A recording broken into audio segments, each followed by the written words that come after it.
Hello everyone. आज का topic है आव्यूह का परिवर्त।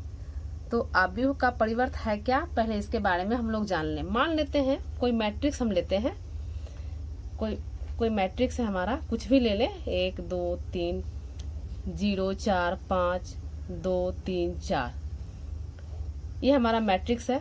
तो ए का परिवर्त, इसको ऐसे लिखें, ए का परिवर्त लिखें, अर्थात इसको मैथमेटिकल फॉर्म में हम लिखेंगे ए ट्रांसपोज, चाहे ट्रांसपोज ऑफ ए जो पढ़े इसको ए ट्रांसपोज कहेंगे, चाहे ट्रांसपोज ऑफ ए, ये बराबर हो जाएगा। तो इसमें जो पंक्ति का संख्या है वह हमारा स्तंभ बन जाएगा। 2 0 हो गया, यहाँ पर 2 ले लेते हैं, तो ये हमारा पंक्ति है, तो ये हमारा स्तंभ बन जाएगा। 1 2 3 पंक्ति है तो 1 2 3, 0 4 5 दूसरी पंक्ति, दूसरा स्तंभ हो जाएगा 0 4 5, और तीसरी पंक्ति है 2 3 4, तीसरा स्तंभ बन जाएगा। यानी यहाँ हम क्या देख रहे हैं कि यहाँ जो पंक्ति का संख्या है, पंक्ति है, वह हमारा स्तंभ बन गया। तो इस तरह का जब किसी मैट्रिक्स का पंक्ति, जब कोई मैट्रिक्स दिया हो और इसका ट्रांसपोज निकालना हो, इसका परिवर्त निकालना हो, तो इसके पंक्तियों की संख्या को हम स्तंभों की संख्या में लिख देंगे, तो यही हमारा इसका ट्रांसपोज हो जाएगा। तो इसे हम व्यापक रूप में समझ लें। व्यापक रूप में कैसे लिखेंगे, तो व्यापक रूप में हमेशा हम पीछे क्लास में भी बताए हैं कि हर मैट्रिक्स का व्यापक रूप कैसे लिखेंगे, क्योंकि ऑब्जेक्टिव टाइप क्वेश्चन में व्यापक रूप से ही क्वेश्चन किया जाता है। तो हमारा ए बराबर है ए आई जे, हम लोग जानते हैं आई हमारा पंक्ति शो करता है और जे स्तंभ शो करता है, और ये एम क्रॉस एन, यानी ये हमारा पंक्तियों की संख्या और ये स्तंभों की संख्या। तो कोई मैट्रिक्स ए है जो ए आई जे एम क्रॉस एन के फॉर्म में है, तो इसका ट्रांसपोज यानी ए का ट्रांसपोज हमारा हो जाएगा ए, ये पंक्ति है और स्तंभ है, तो स्तंभ बन जाएगा पंक्ति, यानी ए जे हो जाएगा, और पंक्ति यहाँ का स्तंभ बन जाएगा आई।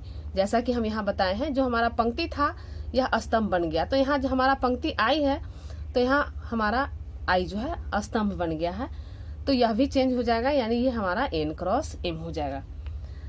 तो यही हमारा हो गया। जैसे अब ये कैसे चेंज करेगा, तो इसको देख लेते हैं। जैसे में एक और, ये चूंकि लिए थे हम वर्ग आव्यूह था, दूसरा उदाहरण देखते हैं। जैसे a बराबर अगर हम लेते हैं 2 3 0 5, एक रूट में ही ले लेते हैं, एक 1 कुछ भी ले लें, तो ये हमारा क्या है, इसका कोटि क्या है, ऑर्डर क्या है, तो ये 3 क्रॉस 2 का है, 3 पंक्ति है और 2 स्तंभ है, 3 क्रॉस 2 है। तो इसका हम ट्रांसपोज निकालते हैं, यानी ए का ट्रांसपोज, ए ट्रांसपोज हम निकालते हैं, तो ये हमारा पंक्ति कॉलम बन जाएगा, जैसा कि बताए हैं 2 5 3 रूट 2 और 0 1। तो ए का ट्रांसपोज यहाँ ये हो गया। तो इसका ऑर्डर देखिए, यहाँ 3 क्रॉस 2 था, तो यहाँ ऑर्डर बदल गया 2 क्रॉस 3, इसीलिए यहाँ पर हमने m क्रॉस n है तो n क्रॉस m ऑर्डर बदल दिए जब पंक्ति और स्तंभ को चेंज किए। तो इतना जान लेने के बाद हम कह सकते हैं कि आखिर ट्रांसपोज ऑफ ए मैट्रिक्स है क्या, यानी आव्यूह का परिवर्त।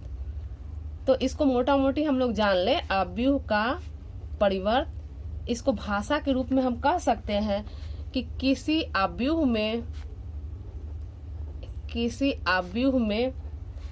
पंक्तियों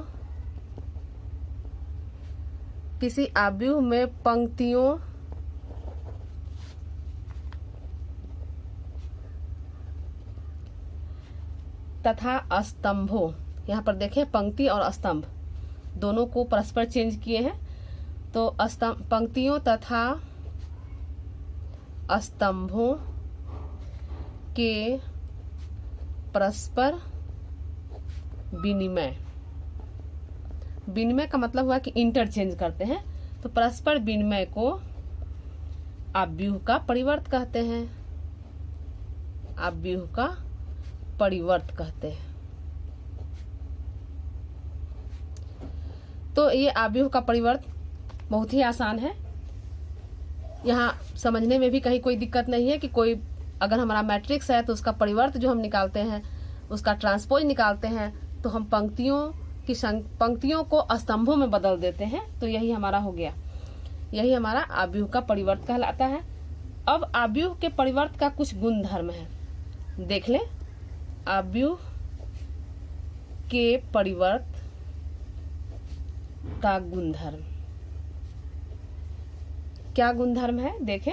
तो पहला होता है ये इसको कहते हैं अंग्रेजी में properties of transpose of matrices. इसका पहला गुणधर्म है कि ए का यानी ए ट्रांसपोज है और इसका फिर ट्रांसपोज निकालें तो ये हमारा ए हो जाएगा। दूसरा कि अगर इस किसी अचर राशि से यानी कांस्टेंट से किसी कांस्टेंट और किसी मैट्रिक्स का अगर ट्रांसपोज है तो यहाँ कांस्टेंट अकेला रह जाएगा और ये ए का ट्रांसपोज हो जाएगा। यहाँ पर लिख देते हैं जहां के अचर है। तीसरा है ए प्लस बी, कोई दो मैट्रिक्स है, इसको जोड़ते हैं और इसका जब ट्रांसपोज निकालते हैं तो ये बराबर हो जाता है अलग अलग दोनों मैट्रिक्स के अलग अलग ट्रांसपोज के बराबर हो जाता है, यानी एक A transpose plus B transpose. और चौथा है कि अगर ए बी का ट्रांसपोज है तो ये बराबर हो जाता है बी के ट्रांसपोज और ए के ट्रांसपोज के गुणनफल के बराबर हो जाता है। तो ये आव्यूह के परिवर्त का गुणधर्म है। अब ये कैसे होता है इसे हम बारी बारी से देखते हैं। तो कोई मैट्रिक्स हम पहला है ए का ट्रांसपोज और इसका ट्रांसपोज बराबर ए। इसके लिए कोई हम मैट्रिक्स ले लेते हैं, ए बराबर ले लेते हैं 2 3 5 0 2√2 कुछ भी ले ले। तो इसका ट्रांसपोज निकालते हैं तो ये हमारा हो जाएगा 2 3 5 और 3 0√2। फिर इसका ट्रांसपोज निकालिए, फिर ट्रांसपोज का ट्रांसपोज निकालते हैं तो फिर ये हमारा चेंज कर जाएगा, ये हो जाएगा 2 3 3 0 ऐसे और 5√2। तो हम क्या देख रहे हैं कि ट्रांसपोज किसी मैट्रिक्स का ट्रांसपोज निकाले फिर उसका ट्रांसपोज किए तो फिर हमारे यह ए आ गया। तो यही इसको हम ए के बराबर लिख सकते हैं। तो ये हमारा साबित हो गया कि ए का ट्रांसपोज और इसका फिर ट्रांसपोज तो ये बराबर ए हो जाएगा। दूसरा चलते हैं, दूसरा के ए था, के ए। तो ए यही ले लेते हैं, यही वैल्यू को। तो के लिखते हैं, ए हमारा है 2 3 5 3 0√2।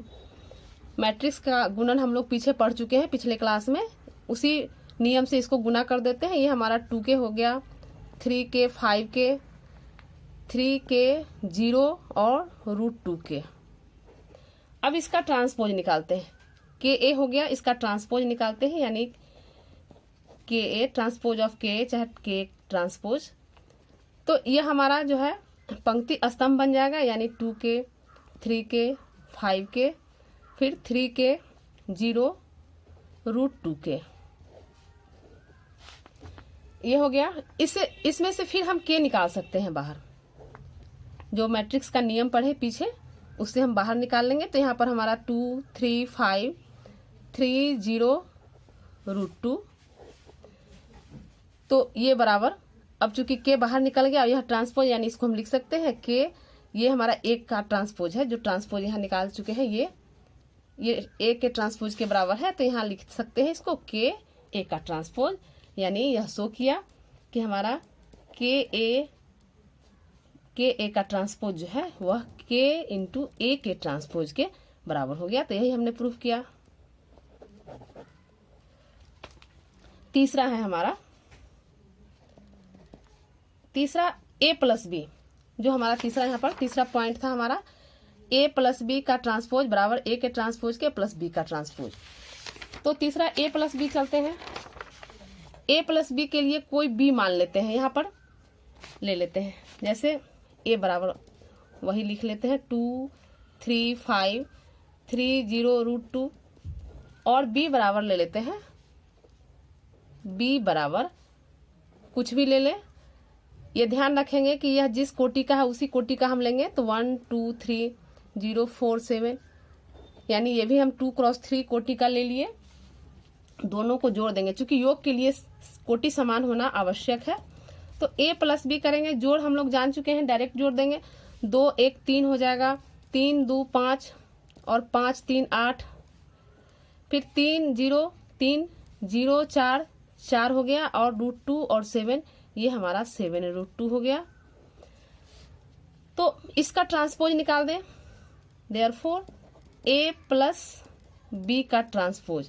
तो ये हमारा हो जाएगा, चूंकि a प्लस बी है तो ट्रांसपोज में फिर यह चेंज हो जाएगा, यानी यहाँ पर हो जाएगा 3 5 8 3 4 7√2। a प्लस बी का ट्रांसपोज निकाल लिए। अब हम यहाँ पर a का ट्रांसपोज निकाल लेते हैं और b का, यहाँ a का ट्रांसपोज निकालते हैं। तो ये हमारा हो जाएगा 2 3 5 3 0√2, और b का ट्रांसपोज निकालते हैं। तो ये हमारा हो जाएगा 1 2 3 0 4 7, ये हो गया। अब जो है, अब हम क्या करते हैं कि दोनों को जोड़ देते हैं, a का transpose, therefore a transpose plus b transpose. तो ये हमारा हो जाएगा, दोनों को लिखते हैं पहले, 2 3 3 0 5√2 प्लस b है हमारा 1 0 2 4 3 7। दोनों को जोड़ते हैं, दोनों को जोड़ते हैं तो 2 1 3 3 0 3 आ जाएगा, 3 2 5 और 0 4 4 ही रह जाएगा, 5 3 8 और ये √2 और 7, तो 7√2 हो गया। तो हम क्या देख रहे हैं यहाँ पर, a प्लस बी जो आया इसको 1 मान लेते हैं और इसको 2 मान लेते हैं। a प्लस बी में जो है सेम हमारा a ट्रांसपोज और b ट्रांसपोज में है, तो हम इसे लिख सकते हैं, कह सकते हैं कि 1 और 2 से हमारा क्या सिद्ध हुआ कि a प्लस बी का transpose a transpose plus b transpose. तो यही हमने सिद्ध किया, दूसरा हो गया। अब तीसरा चलते हैं। तीसरा है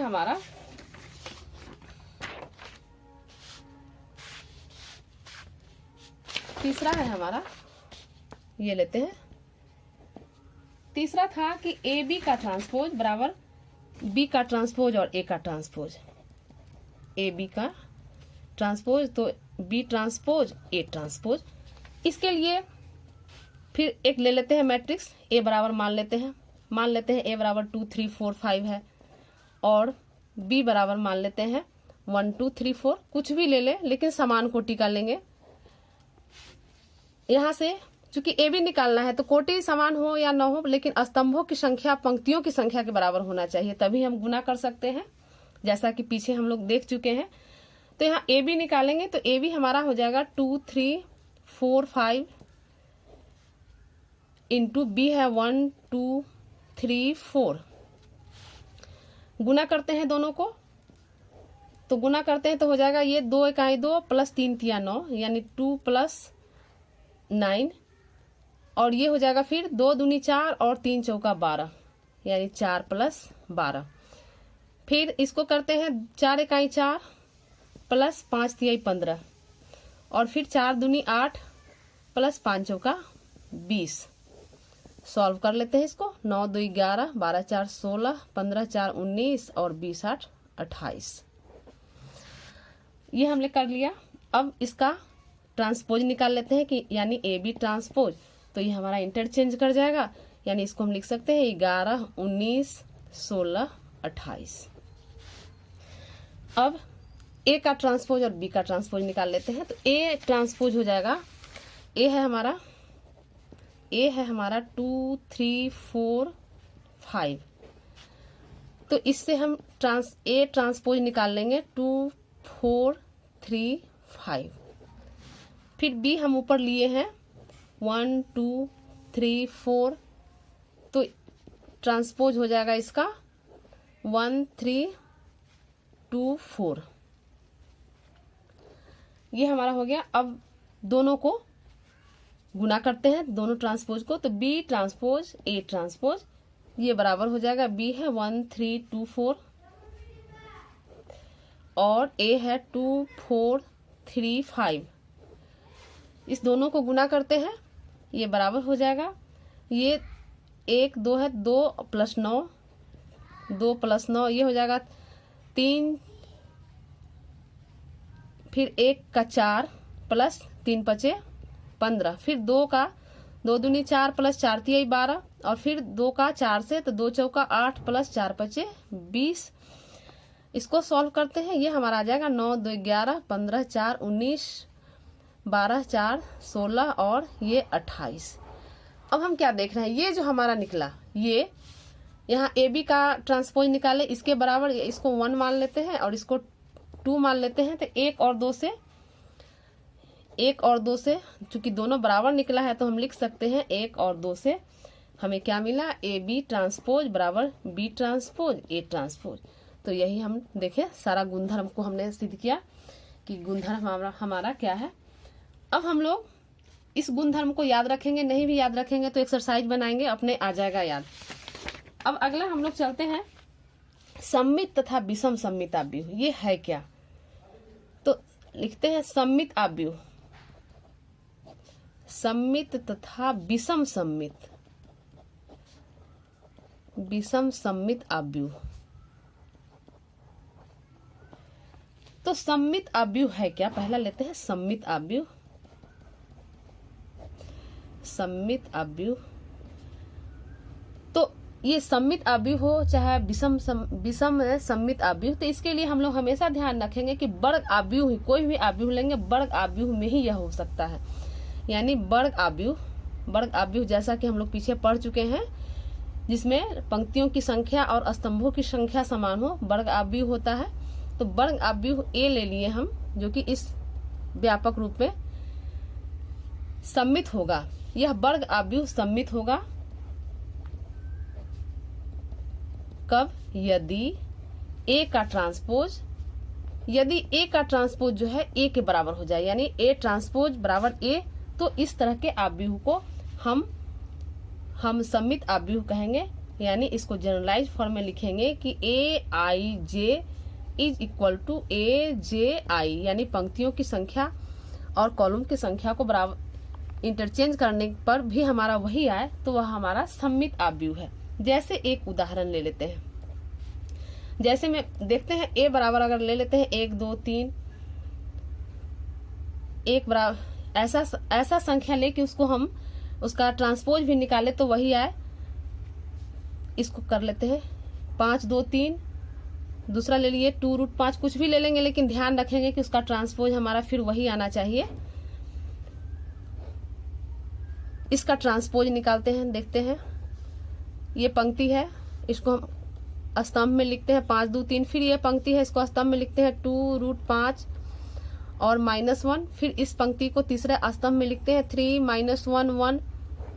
क्या देख रहे हैं हम, सेम आ गया फिर, यानी A बराबर A, तो यह जो है हमारा सममित आव्यूह हो गया। यानी इस यहाँ A ट्रांसपोज बराबर A है, तो इसको हम सममित आव्यूह कहेंगे।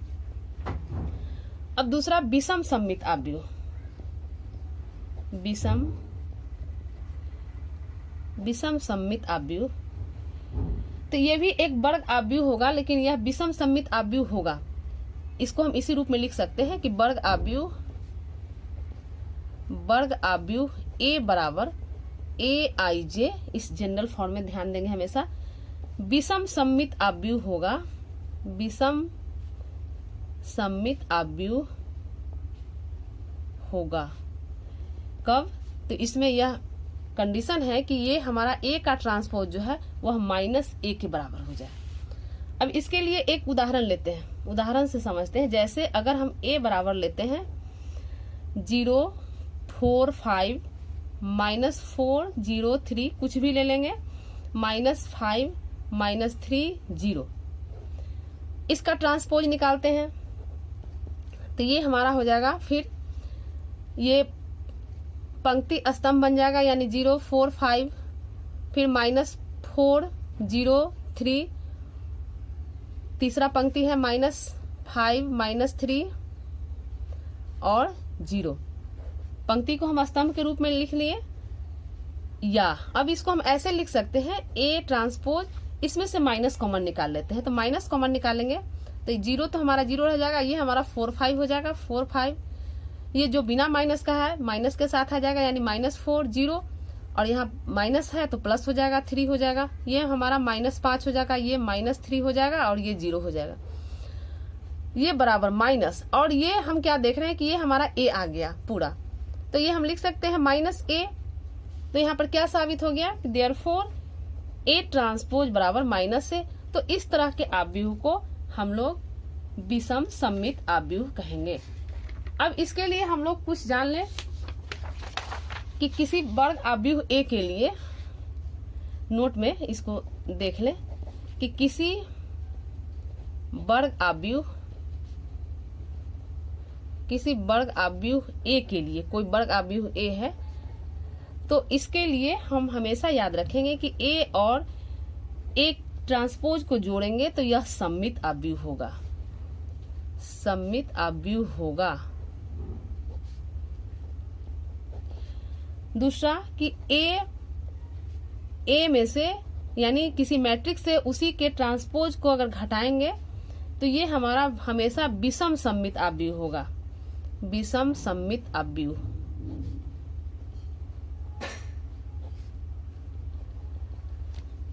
इसको मैथ बनाएंगे, एक्सरसाइज बनाएंगे, उसमें इसका उपयोग है, तो वहां पर क्लियर हो जाएगा। अभी भी ऐसे कोई दिक्कत नहीं है, इसको जोड़ेंगे, यानी किसी मैट्रिक्स के को उसके ट्रांसपोज के साथ जोड़ेंगे तो सममित होगा, किसी भी मैट्रिक्स को उसके ट्रांसपोज के साथ घटाएंगे तो वह विषम सममित आव्यूह होगा। और तीसरा पॉइंट हम लोग याद रखें, तीसरा कि किसी वर्ग आव्यूह को एक सममित तथा विषम सममित, एक सममित तथा विषम सममित आव्यूहों के योगफल के